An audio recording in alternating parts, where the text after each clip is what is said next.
Русија и Кина ги возвратија критиките од Соединетите држави откако Вашингтон ги обвини дека не прават доволно за зауздување на севернокорејските нуклеарни амбиции.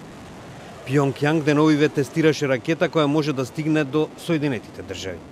Американскиот председател Доналд Трамп како реакција на ваквата активност на Твитер напиша дека бил многу разочаран од тоа што Кина не прави ништо да им помогне на Соединетите држави во казнувањето на Северна Кореја. Кина би можело лесно да го реши овој проблем, напиша Трамп.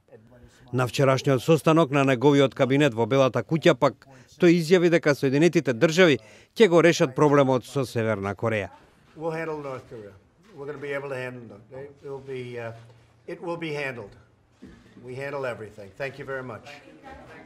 Во исто време, американскиот државен секретар Рекс Тилерсон оцени дека Кина и Русија биле принципиелни економски помагачи на Северна Кореја, поради нивните трговски врски со таа земја.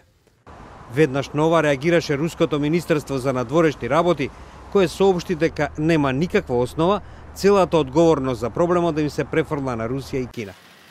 Со ист став се јави и кинескиот амбасадор во Обединетите нации Лиу Џиеји.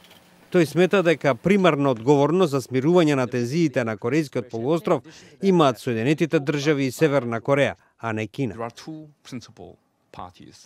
To the issue of denuclearization and peace and stability on the Korean Peninsula, DPRK and the United States. Well, people talk about China a lot. If the two principal parties refuse to move towards what is required by the Security Council resolution, de-escalation of tension, negotiations to achieve denuclearization and peace and stability, and also to resume dialogue, then no matter how capable China is, China's efforts will not yield practical result because it depends on the two principal parties. Затоа тој ги повика да се откажат од сегашниот курс на покажување сила, кој води кон, како што рече, воена конфронтација. Not China.